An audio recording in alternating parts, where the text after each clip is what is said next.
बारे में बहुत कुछ कहा जाता है कि इस देश में डेमोक्रेसी बहुत बड़ी है, बहुत बड़े अरसे से चल रही है, लेकिन मैं समझता हूं कि इस देश में कोई डेमोक्रेसी नहीं है।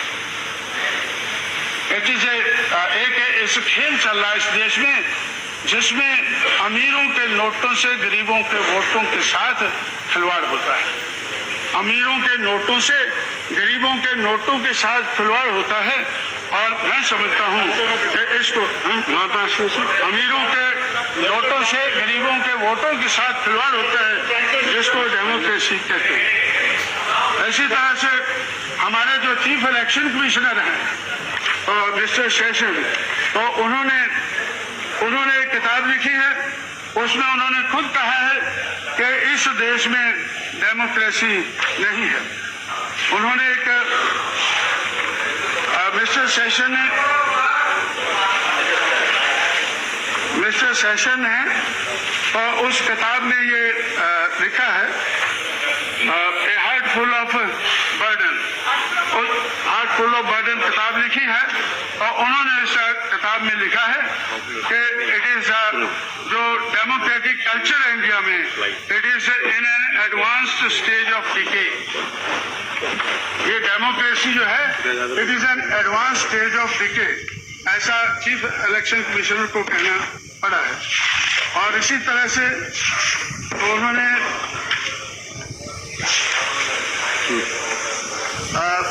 और 1951-52 में तो जब इस देश में डेमोक्रेटिक प्रोसेस चलने वाला था, तो बाबा साहब अम्बेडकर ने उसी वक्त कहा था कि भाई ये जो अगर अमीर के पैसों से अगर चुनाव लड़ा जाएगा तो फिर अमीरों की ही बात इस देश में चलेगी, पैसे वालों की ही बात चलेगी। और वही हम देख रहे हैं कि मनी माफिया और मीडिया का रोल बहुत बड़ा है। मनी माफिया और मीडिया का रोल इस देश की डेमोक्रेसी में बहुत बड़ा रहा।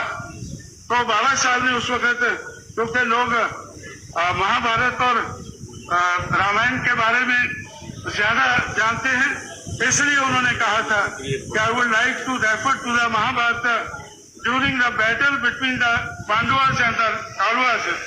Bhishma and Drona were on the side of Kauravas. Pandavas were in the right and the Kauravas was in the wrong. Bhishma admitted this.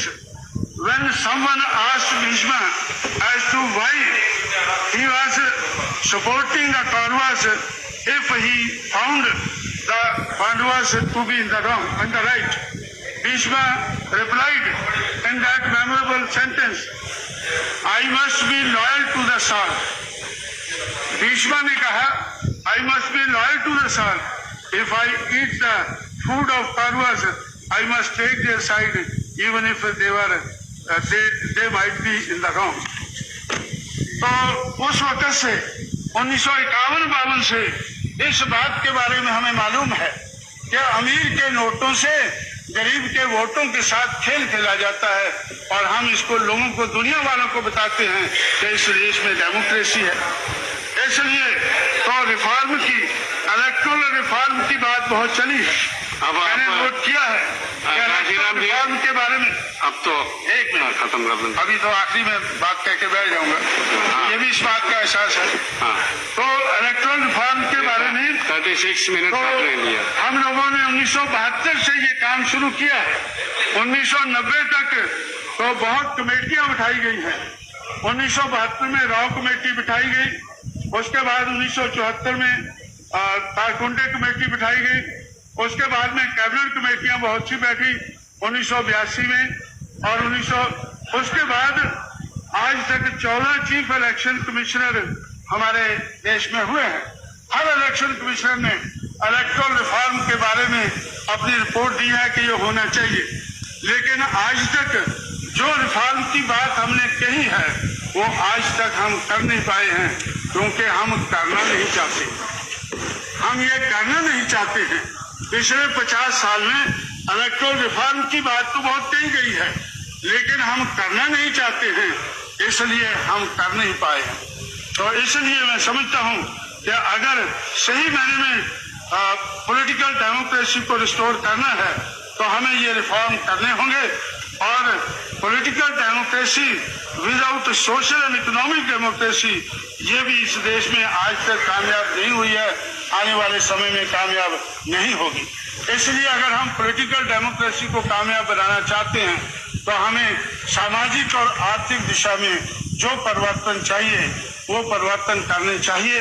और मैं समझता हूं अगर 50 साल हमने ये नहीं सोचा है तो 50 साल के बाद ये पूरा साल जब हम सोच रहे हैं, सोचने लगे हैं, तो पूरा साल हमें ये सोचना चाहिए कि क्या कमियां रह गई हैं, उन कमियों को दूर करने का हमें एजेंडा बनाना चाहिए। आने वाले समय का एजेंडा हमारा इस किस्म का होना चाहिए। ऐसी बात कहते हुए मैं आपका शुक्रगुजार हूं कि आपने मुझे ज्यादा समय दिया।